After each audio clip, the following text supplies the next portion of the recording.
3. It's not that hard. And I guess any questions before we start?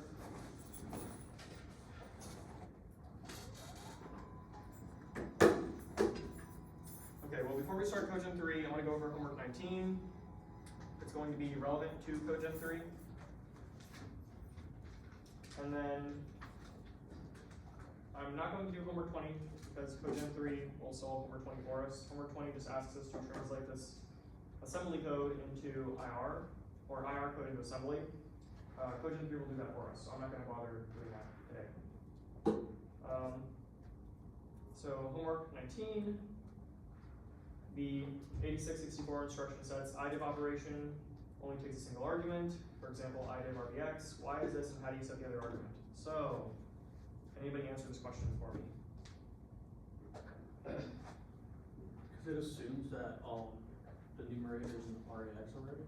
Yeah, exactly. So, if we look at the specification here, or the IDIV instruction, we can see that it says there's like all these different variants. So, the R/M means register or memory, and then the number specifies how many bits we're using for the instruction. Now, we're always going to be using the 64-bit variant. So, in this variant, we're taking the sign extended RAX register, RDX register combination, dividing it by the operand, which we pass to the IDIV instruction, and then storing the quotient in RAX and the remainder in RDX.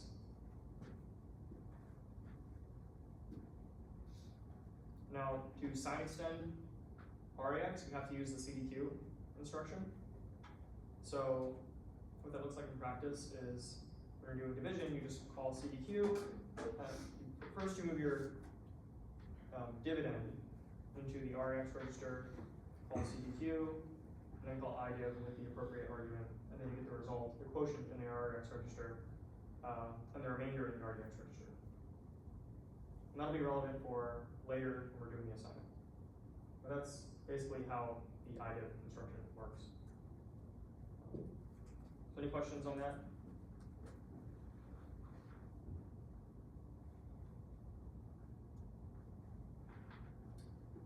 So, yeah, homework 20, I'm not going to do that because Cogent 3 will do that for us. And I guess without further ado, we can start Cogent 3. Before we start, actually, I'm going to go into here and just delete some code that I had from last class. So, 30DD.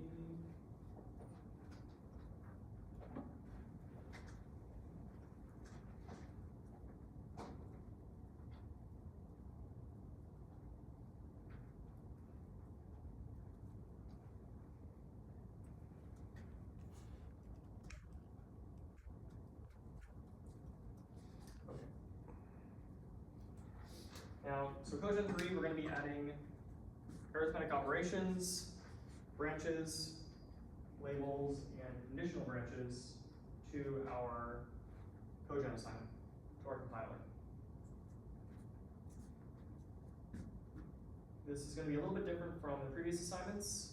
Well, similar in the sense of how we set up. We clone the assignment, set up the Git repo, run pipemb to set up the virtual environment, make the grammar file, all the stuff we've done so far, and then copy and paste the skeleton code here into the cogent.py file, compiler/cogent.py.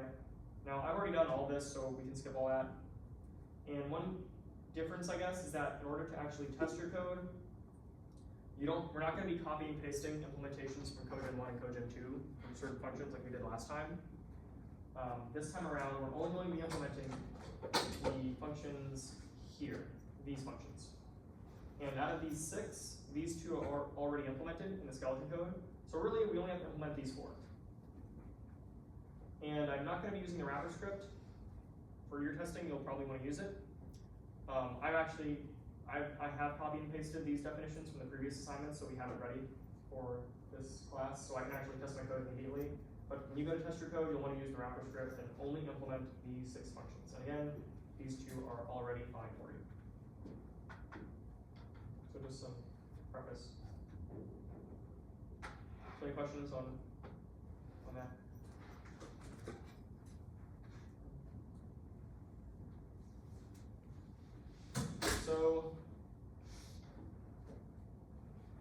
just gonna get started then with these operations we're going to be implementing. Or these functions, I should say. I'm gonna start with the two easy ones, enter label and enter goto. Both of these will just be one line of code, or each of these will be one line of code. So first I'll do enter label. So for enter label, the syntax for a label in simple IR is a name followed by a colon. That's actually the same syntax for a label in C and in assembly. So all we have to do is just emit the name, name followed by a colon. So I'm not going to be using multi-line strings today, just single line strings. So for this one, all you have to do is just self.outfile.write, and then use an f string. And we're going to say context.name, and then a colon. So let me actually wrap this in curly braces.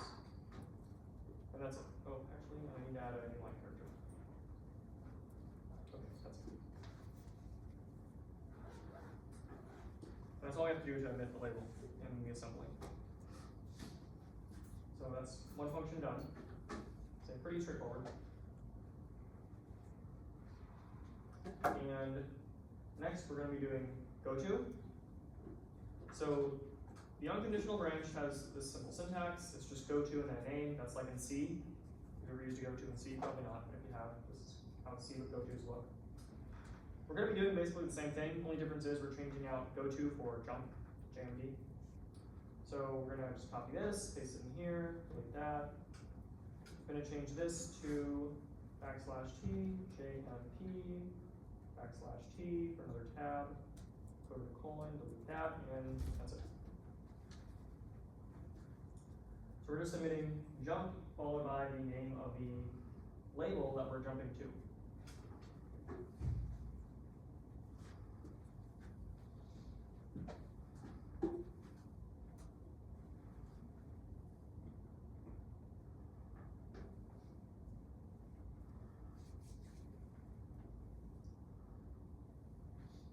Now I'm going to go and move on to the more complex functions, enter operation, and then enter if goto. So for enter operation, first we have to set up our operands. So the big idea is that we have this operation production in simple IR. This is what we're going to be, what we have given to us, the context, the parse, like abstract syntax tree node for this operation. And each operation is in the form of some name, followed by an assignment operator, or assignment symbol. And then we have an operand 1, which is either a name or a number, an operator, which is one of these symbols, and then an operand 2, which is either a name or a number. So the first thing we have to do is set up the operands. And we can do this, actually, by using the code given to us already for enter assign. This already gets the value for an operand based on whether it's a number or a variable name. So I already have this written in my code up here, up top, so I'm just going to copy and paste this. So I'm going to take the enter assign code here, yank it, go back, and then paste it in right here. Now we have two operands, not just one, so I'm going to create a variable called operand1. And here, everywhere in this piece of code that I copied where I had operand, I'm just going to change that out for operand 2. Or oops, not 2, 1.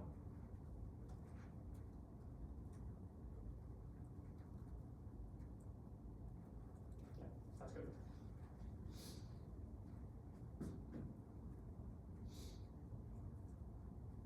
So we're saying if operand 1, if it's a name, so if it's like a series of letters, the name of a variable, then we're going to set operand 1 to the offset from the register base pointer. That gives us the location in the stack frame where this variable is stored locally. If it's a number, we just get $sign and then the actual text of the operand. That gives us the literal assembly number that we can use for this operand.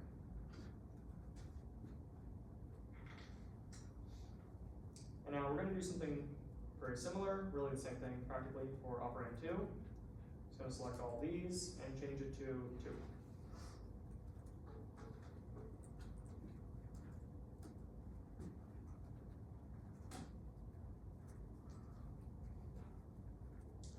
So we haven't emitted any code yet for enter operation. We've just got the operands, like the values where they're stored, prepared. So now we're going to emit code to actually set up the operands into the appropriate registers. So I'm going to say self.outfile.write. It's going to use an f string, \t, move, \t. We're going to say, let's move operand 1 into the RAX register.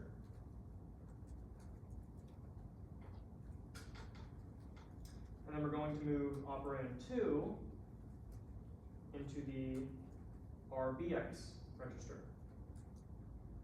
So we've moved operand 1's value into the RAX register, and we're going to move operand 2's value into the RBX register. Now, if we move these into these two registers, we can perform the appropriate operation on just the RAX and RBX registers.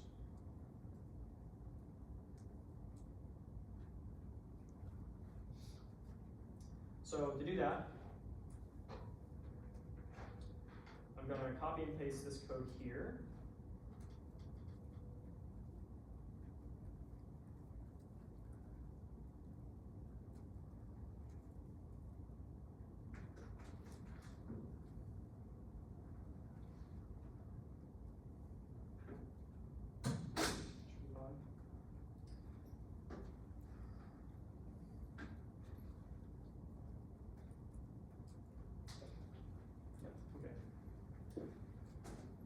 So now we have to actually fill in the blanks here, what code we emit for each operation. And if you click this link to go to the lecture notes on the arithmetic assembly instructions, it's actually the wrong link. It takes you to the wrapper instructions for this assignment. So don't use that link. Go to the home page and click on this link here, arithmetic. And that will take you to the correct page. And here there's instructions. You scroll down for how to do each of these operations. So addition, we just have to emit add RBX, comma, space, RX. So I'm going to do that now.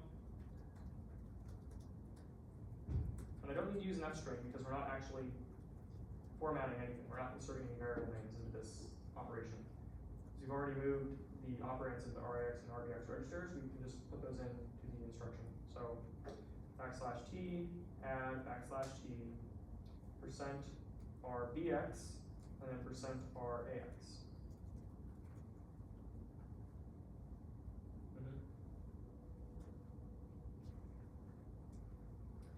Now for sub, we're just going to change out add for sub for subtraction. So in minus, we just change add to sub. Then for star, this is multiplication. So we're going to change out sub for imul. The I stands for integer, so integer multiplication. I don't know why we don't have to do I or add and sub. I'm sure if I read the instruction specification more thoroughly, I would understand, but we don't have to do it here. We only have to do it for multiplication. And now, division is where things get more complicated. So for homework 19, we saw that we had to do some extra steps for division. So first, for division, we're going to have to emit this CDQ instruction. So let's do that now.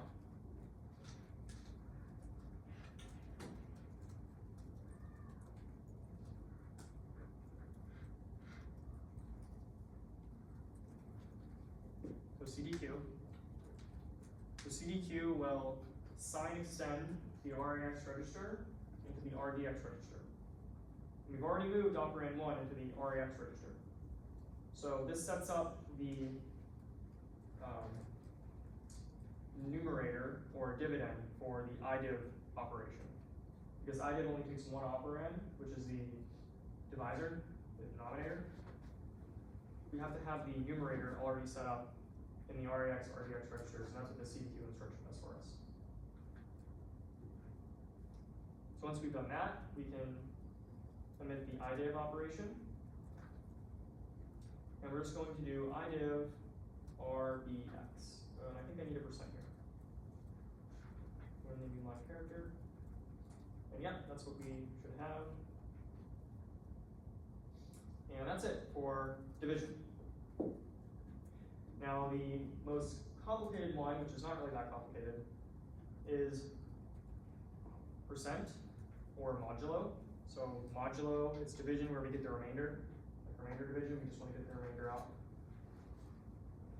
If we read the specification here for IDIV, it tells us that the quotient is stored in RDX, or the quotient is stored in RAX and the remainder is stored in RDX.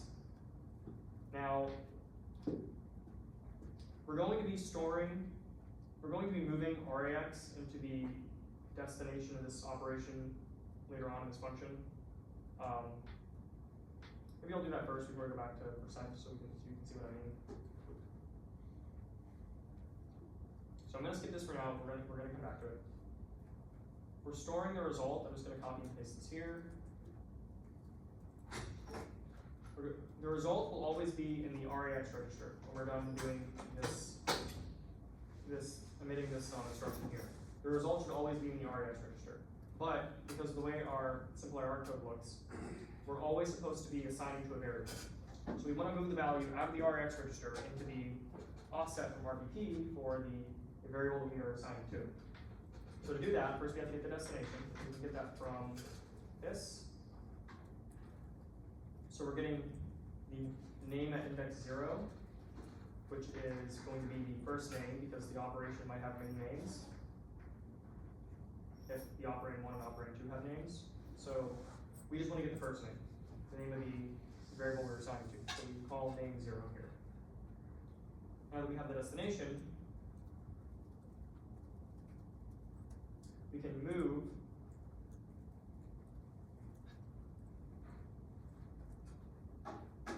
the RAX register, the value in the RAX register, into the destination.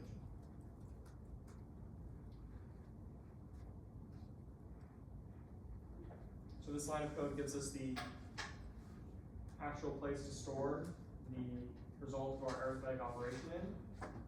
And this line of code moves the result from this operation into the destination where we should be storing our value. And the problem is, if we're doing, so I'm going to copy and paste this and put this into the percent. The IDIV instruction is what we also use for remainder division, but the difference is when we get the remainder is actually stored in the RDX register. Whereas all of these operations, they store the result in the RAX register. So this will add RBX to RAX and store the result in RAX. This will subtract RBX from RAX and store the result in RAX, etc. But modulo, the percent sign, will divide RAX by RBX and then store the remainder in RDX. So this line of code would actually not be right if that's the case. So what we can do to fix that is just move the value out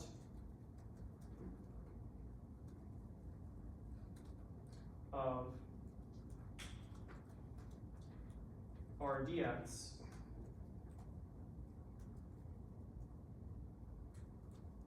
into the RAX register. That way we can always just say move the value from RAX into the destination at the end, because that way RAX will always store the value, the result.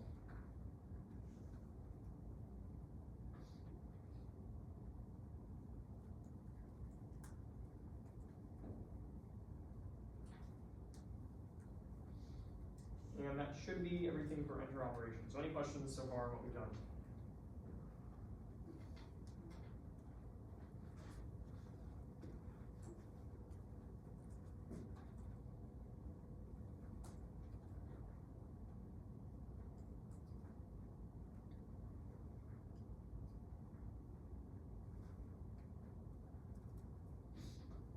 Okay, so I'm going to go on to enter if go to then.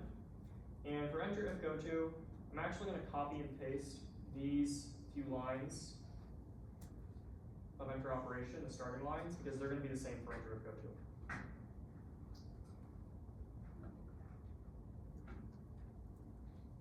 So enter if go to. If go to is a conditional branch where we have if and then an operand 1, then an operator, then an operand 2, and then we go to some label. So we can keep the same code as before for enter assign because we're doing the same thing of setting up the registers with the appropriate values for the operand 1 and 2. Then when we need to omit, we look at the lecture notes for branching, we have to omit a comparison operator before we actually omit the branch instruction. So we're always going to omit this, so I'm just going to omit that here.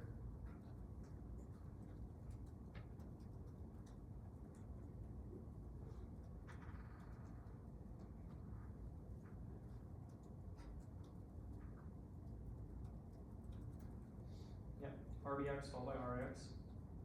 So we are making assembly code to compare the values in these two registers, RX and RBX, to store our operands. And now we have to actually get the correct jump instruction for the conditional branch. And this table in the branching instructions page actually tells you which one to omit. So if it's an equal instruction, so let me actually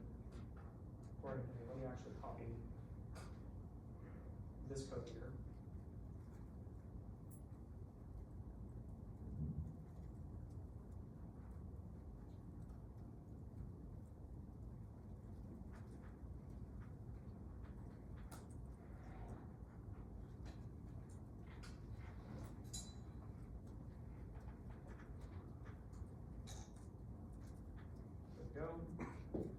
So we need to omit a different kind of jump instruction based on what operation we're doing. And the page on branching tells you all the different jump instructions there are. So if we're doing an equality operation, we need to use jump equals. If we're doing a not equals comparison, we need to do jump not equal. If we're doing a less than operation, we need to do jump less than, etc. So what I'm going to do is just create a variable up here called jump instruction, set it to an empty string, and then change it out here, as pass or setting jump instruction to the correct variable. So we'll say jump equal, we'll just say JE, jump not equal, JNE, jump less than, JL, jump less than equal, JLE, jump greater than, JG, and then jump greater than equal, JGE. So we haven't omitted the actual jump instruction yet, but we have the correct instruction for us to omit.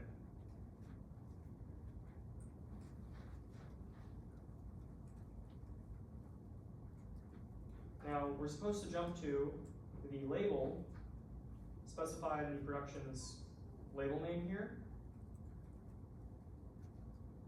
So if GoTo has a component called label name. So we're just going to jump to the label name using the correct jump instruction that we assigned based on what quality operation or what operation we were given. And there's actually a little bit of a bug here in the code that Dr. Zilla gives us. Not really a bug, but like sort of a weird thing that he has. This should really be LF, not F, this should be LF. And now we're going to omit the jump instruction, so we'll say self.outfile.write, and we're going to omit a tab, and then the jump instruction, another tab, and then we're going to say context.labelName.text. New character. And that wraps up CodeGen 3.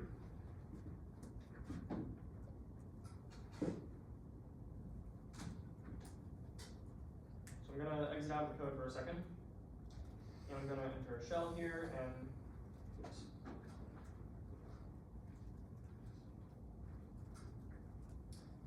Now I have a test file for testing our compiler. This test script will just generate this main function, pass it to CodeGen. CodeGen will emit an assembly file for this input here, and then run GCC to compile it. And then we're going to run the code, and if everything works, we should see the number 2 printed. This code here that I got, I obtained it from the bottom of this instructions. In the self-check section, there's this part of it that says how to self-check yourself, you can just run this code here, basically. I just copied and pasted that into a script so I could just run it quickly and test it out. So I'm gonna run that now, and we get 2. So it seems to work. That's just one test, so maybe not too much assurance, but it seems like it's working. What we can also do is, I'm gonna create another window here. Going to run CodeGen. Actually, what I'll do is I'll open the main.ir file. So this is the main.ir file that we just ran. If I run CodeGen on it, we can see our compiled output, and it seems like it's working. I mean, if we read this, we can see that there is an addition instruction here at the bottom, or in the first line of our main function. Let's look for add. Here it is. So here we can see our add instruction. Here we move the values 1 and 2 into their appropriate registers. So move 1 into RBX, 2 into RBX. Then we do the add, adding RBX to RAX and storing the result in RAX. And then here we do the move, moving the result out of RAX into the location for X, which is at offset -24, because -8 is for argc, -16 is for argv, so -24 is for X.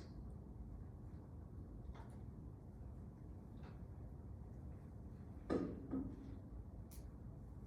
we can see the same thing for all the other operations. So multiplication, same thing, we set up the registers, do the multiplication, the result out of RAX. For the percent sign, the IDIV, we set up the registers, perform the sign extension, do the division, move the remainder into RAX, and then move RAX into the location of X. So, and there's another example we have that Dr. Zillow also gives us in the assignment called branching.ir. If I were to run this as well, we can see that it seems to be working. I mean, we have our labels emitted correctly, names in the colons. Our jump instructions are just jump followed by the label name. And then our conditional jumps, you can see we have one here. If X is less than 10, go to true 1. We set up the registers, perform our comparison, and then do a jump less than to true 1. And then similar idea for this jump greater than down here, jumping to true 2. If X is less than 10, go to true 2. We do the same thing here, set up the registers, perform comparison, then jump to true 2. If it's greater than.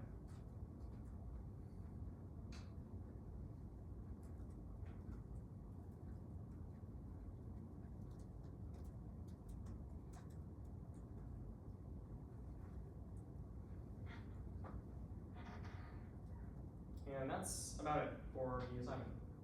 So any questions?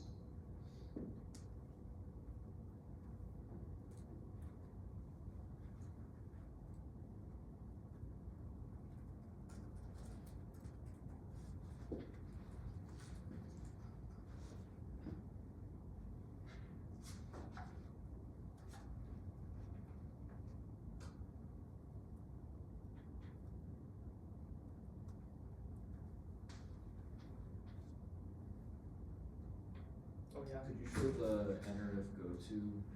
Sure.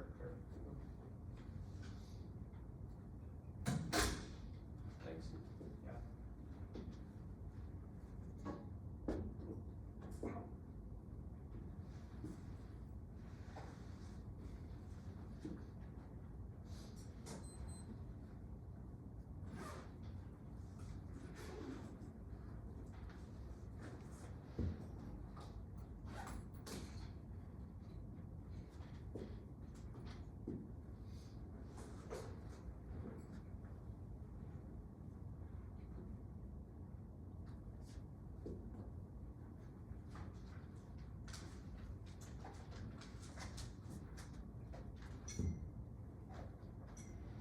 So, how do we feel about the compiler stuff so far?